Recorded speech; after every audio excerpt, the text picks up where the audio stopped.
This company convinced millions of Americans to spend $6 on something they could make at home for 50 cents. It didn't happen overnight. It took a risky $3.8 million gamble, a drink that almost didn't exist, and one decision in 2008 that could have killed Starbucks forever. But here's the twist. The thing that almost destroyed them also became the key to their billion-dollar comeback. This is the untold story of how Starbucks rewired America's morning routine and how they made billions doing it. To understand the Starbucks we know today, we have to go back to a time before the green apron was a global icon. Back to 1971, in the heart of Seattle's Pike Place market. This was the original Starbucks, founded by three partners, Jerry Baldwin, Zev Siegel, and Gordon Boker, who were obsessed with one thing: sourcing and roasting the highest quality coffee beans on earth. In an era of bland, mass-produced coffee, they were artisans. Their store had no lattes, no frappuccinos, and certainly no Wi-Fi. It was a temple to the bean, a place that sold coffee in bags to a small but devoted following of purists who brewed it at home. They were selling a product, not an experience, a stark contrast to the cans of instant coffee that populated most American pantries. The company's destiny would be forever altered by a man from Brooklyn. In 1981, Howard Schultz was a successful executive for Hammerplast, a Swedish kitchenware company. He noticed that a tiny retailer in Seattle was ordering an unusually large number of their plastic drip coffee makers. Intrigued, he flew across the country to see it for himself. When he walked into the Pike Place store, he was hit by the powerful aroma of freshly roasted coffee and the founder's palpable passion. He saw something more than just a small shop. He saw the seed of a national brand. Despite taking a massive pay cut, he convinced the founders to hire him as their director of marketing in 1982. He had to know more. On a buying trip to Milan, Italy, Schultz had an epiphany. He discovered the vibrant Italian espresso bar culture. On virtually every street corner, these bars were buzzing with life. They were more than just places to get a quick caffeine fix. They were vital community hubs, woven into the fabric of daily life. He was captivated by the theater of it all. The hiss of the steam wand, the rhythmic tamping of coffee, the personal connection between the barista and the customer.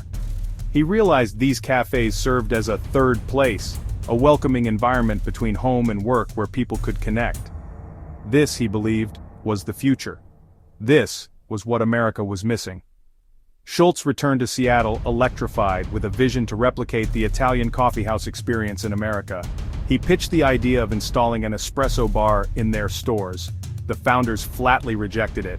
They were coffee purists who believed serving drinks would turn them into a restaurant, and the smell of steamed milk would overpower the pure aroma of their roasted beans. For them, it was a betrayal of their core mission. For Schultz, it was the key to unlocking Starbucks' potential. It was a fundamental clash of philosophies. So in 1985, Schultz made the painful decision to leave. With the founders' blessing and even some of their seed money, he started his own chain of coffee bars named Il Giornale, the daily in Italian. It was his proof of concept, serving the lattes and cappuccinos he dreamed of, and it was an immediate success. 2 years later, opportunity knocked. The Starbucks founders, wanting to focus on their other venture, Peet's Coffee, decided to sell their entire Starbucks retail operation. The name, the stores, everything. Schultz knew this was his moment. He scrambled to find investors, including Bill Gates Sr., and after a frantic fundraising effort, he needed to raise $3.8 million. For a man who grew up in the Canarsie housing projects of Brooklyn, it was an astronomical sum, a massive gamble built on borrowed capital, and an unwavering belief in his vision. In 1987, he bought Starbucks outright, merging his successful Il Giornale concept with the respected Starbucks brand. This was the pivotal moment the company went from selling beans in a bag to selling an experience in a cup. It was the birth of the Starbucks we know today. And the single drink that would fuel its meteoric rise and make them billions? We'll reveal it in Chapter 6. Howard Schultz understood he wasn't just selling coffee, he was selling routine. Our brains are wired to automate daily decisions, and the morning commute is a state of near autopilot. Schultz's genius was inserting Starbucks directly into this behavioral loop, making a daily stop not a choice, but a default. It became an anchor in the morning fog, a ritual that started the day. To do this, he needed a space for people to be in. He drew from sociologist Ray Oldenburg's concept of the third place. This wasn't home or work, it was a neutral ground for community. In an era where such gathering spots were disappearing, Starbucks offered an escape. It was a carefully engineered environment, from the comfortable armchairs that encouraged lingering, to the curated music and the rich aroma of coffee. It was a public living room, a revolutionary concept for a chain. This third-place experience was then replicated with obsessive precision. No matter where you were, New York, Chicago, or Tokyo, the store felt familiar. Same menu, same look, same smell of roasted beans. This wasn't an accident, it was a core strategy to build trust.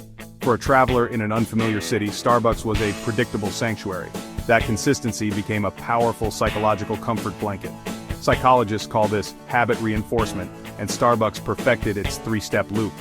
The seeing the green siren logo, the ordering your usual drink, personalized with your name on the cup, the caffeine kick and the moment of peace in that third-place environment. Once you build a morning routine, you rarely break it. This simple loop, repeated daily, built an empire, and Schultz mastered the art of anticipation. He turned a beverage into a cultural event with seasonal offerings like the Pumpkin Spice Latte. By making it available for a limited time, Starbucks created powerful scarcity. Its return each autumn became a social media phenomenon, transforming a coffee run into a cherished ritual.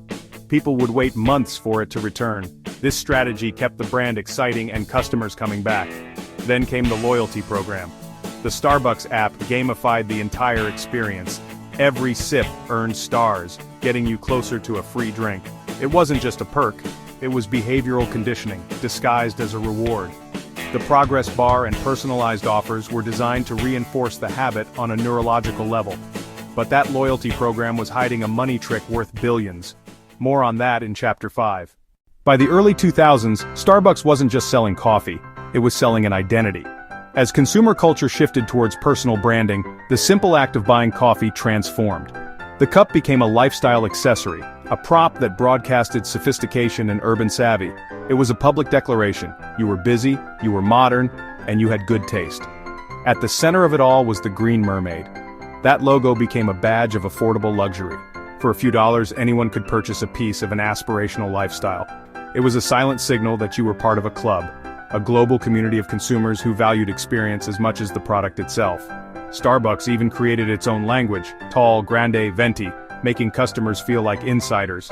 This sense of belonging was deepened by radical customization.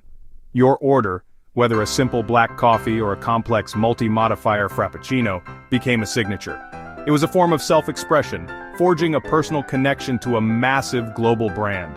With the rise of social media, the Starbucks cup became the ultimate visual shorthand. A cup on your Instagram feed wasn't just a drink, it was a signal. It said you were part of a global tribe, in sync with the culture. Every post was a free, user-generated ad, amplifying the brand's reach exponentially. This cultural dominance was no accident. The company masterfully integrated its products into the media people consumed. From The Devil Wears Prada to Sex and the City, Starbucks cups were in the hands of influential characters. This wasn't just product placement, it was cultural endorsement, making the brand an essential, organic part of the modern world. And then there were the holiday cups. Each year, the release was a manufactured event, a masterclass in viral marketing. People collected them, debated the designs, and shared them relentlessly online. The controversies themselves, like the minimalist red cup, only fueled the fire, generating millions in free publicity and cementing the cup's iconic status. But this incredible success bred a dangerous complacency. The brand's focus began to shift from culture to pure profit, and the next move nearly destroyed everything. At their peak in the early 2000s, Starbucks was opening a new store every 15 hours. In some cities, you could literally stand inside one Starbucks and see another through the window. The brand became overextended. The unique experience Schultz had envisioned was being watered down. Then came the 2008 financial crisis. Customers tightened their wallets, sales plunged. Starbucks closed 600 stores in a single year, a shocking setback for a company that seemed unstoppable. Schultz returned as CEO, halted reckless expansion, retrained baristas, and brought the focus back to quality. This reset saved Starbucks, but the real game changer was still ahead. In 2011, Starbucks launched mobile ordering and payment. Now, your coffee run could be done in 30 seconds. No lines, no waiting. But here's the genius part. The Starbucks app wasn't just for ordering, it stored prepaid funds from customers. By 2022, Americans had loaded more than $1.5 billion onto Starbucks cards and the app. That's money Starbucks could use, interest-free, just sitting there. For perspective, that's more cash than some small banks have in deposits. And the loyalty program? It kept you topping up your balance, making it even harder to break the habit. Would you trust a coffee shop with your savings? Let me know in the comments. Today, 60% of Americans live within 5 miles of a Starbucks. They serve over 4 million customers every single day in the US alone. They've turned caffeine into culture and routine into revenue.